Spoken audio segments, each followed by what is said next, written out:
Was Tampa too big, or was, say, Brooksville too small, or? Politics, sir. Every area that was looked at was very, very closely evaluated. You had a situation here at that time, as I recall, the tourist business wasn't doing all that good. There was plenty of property available at a good price. A lot of people wanted to get some money back for the investments that they made because Clearwater wasn't booming at the time. I believe that they did find some things to attack the mayor's office with at the time. Although, as far as I'm concerned, from what I've been able to piece together from the people that I knew that were involved in it, this was just politically a nice place. And I'm talking about your community being infiltrated on a regular basis by psycho-political operatives who have been well-trained. That is the basic simplicity. And everything that I have said today is to try to drive that point home to you. It is no accident. I trained some of them. And I went on some of the missions. And I've done it. And now I would like to see that facade all broken apart, because Scientology does not deliver what it promises. Look for our button. What should I be aware of? And what should my colleagues up in this project? Well, I'll tell you, I sure wouldn't want to have any skeletons in my closet.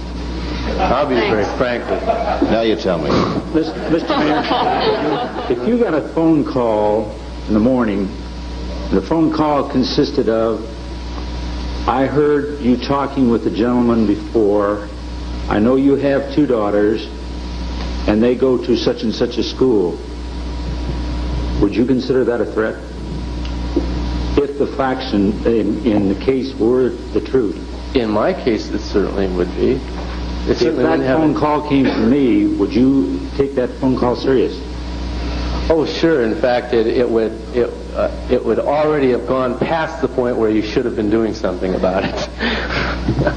You mean if you were me, you would not be sitting here, you would be with your family? You have been classified as an active enemy of the church. I've been trained how to handle you guys if I wanted to, if you were attacking me. In other words, I've been trained to present the church's position in a favorable manner. I've been trained to take everything that you say and turn it around against you if that's what I needed to do. In your particular case, they would have already classified you as an active enemy. You would have done something that impeded the expansion, the progress of Scientology, and you would have gone from somebody who was just in disagreement with the church or was interested in finding out what it was all right about, into somebody who was doing something about it.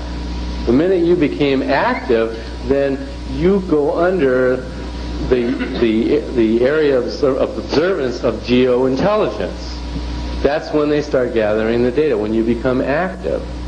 I didn't get sued until I testified, as long as I hid for 3 years after I got out, and the IRS didn't know where I was, and nobody bothered me. But the IRS found me, and I agreed to work with them. And as soon as I did, the day after I put my testimony in the record, it hadn't even been released yet. Well, Mr. Burfield's obviously arrived on my doorstep. Concerned about some threats he has had. I have before they started. If you want to know what the Church of Scientology will do to you, read The Art of War by Lao Tzu.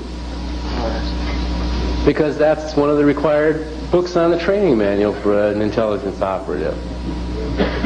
Moved here. Clearwater was no exception. The whole operation was here. There were just literally thousands and thousands of files. There was a room bigger than this one filled with file cabinets where they pulled off of the ship that contained the data of all the missions that had been sent out from Flag. All that information was available right here in your city. I read it, I used it, and did my job. I couldn't have done my job without it. I had to know what was going on in the organizations in order to be able to handle the people we were having trouble with. Those files were here in Clearwater? In the bank building, right over here.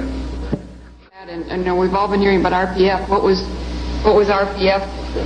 Well, you could be assigned to it. Primarily, it had to do with with a lot of crimes against Scientology. And those crimes could be things like not applying a policy letter when you should have, not having a good gross income for the week, not having it go up steadily. Maybe it went down for 6 weeks or something like that. So you could be pulled off of a post and put onto the rehabilitation project forces. You were held up to ridicule by literally everybody in the organization. You were not allowed to be communicated to or communicate unless you were first communicated to by somebody.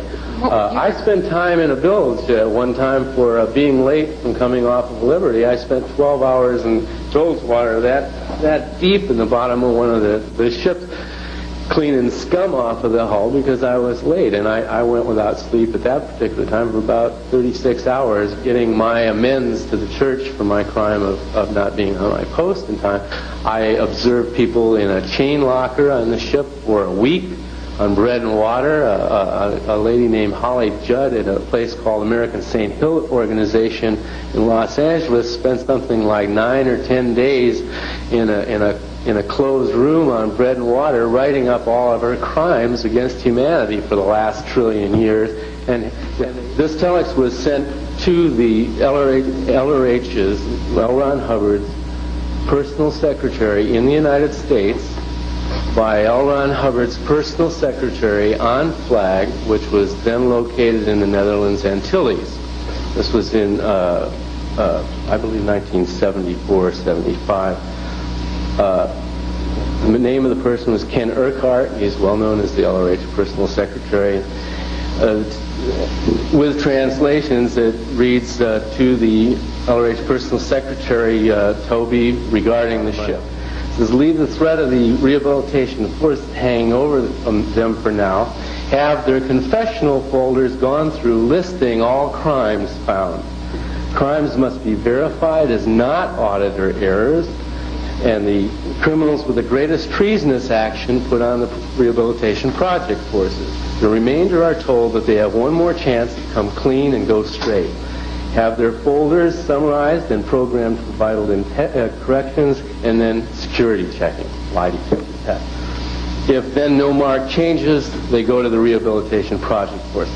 Regardless of any auditing or security checking, those not going to the RPF are to get on the ball and pull their weight to complete the ship's programs by the deadline already given. There's going to be no captain bill to reward you. They make it or they don't, and if they haven't woken up to that, wake them up. Love Earth, Ken Urquhart. Black and white on their own telex form that they order people to go into confessional folders. You may have a copy of it. One of the vicious policies we've heard about in the past, and seems to relate to you also, is the disconnect with your wife. Bring my wife in. There was an attempted handling on her. She was put on a meter and asked a bunch of questions and stuff. And after it was all said and done, she said, I don't want any part of this. She didn't know why. She just knew that she did. I don't want to go into that any further, but as a result of that, I was considered to be what is called PTS, or a potential trouble source to the church. The policy very clearly says handle or disconnect. And I said, well, she's not going to become a Scientologist. That's right. What else is there to do? Disconnect. So basically, my wife was just another one of you garden variety humanoids that was socked into drugs, and I was better off without her, and I went for it. Whether that was right or wrong is beside the point. I did. And that marriage was ruined as a result of my believing the church policy on the matter, that I couldn't reconcile the marriage unless my wife was a Scientologist. If you weren't audited, they wouldn't have had any information on you. To you? Well, no, not true.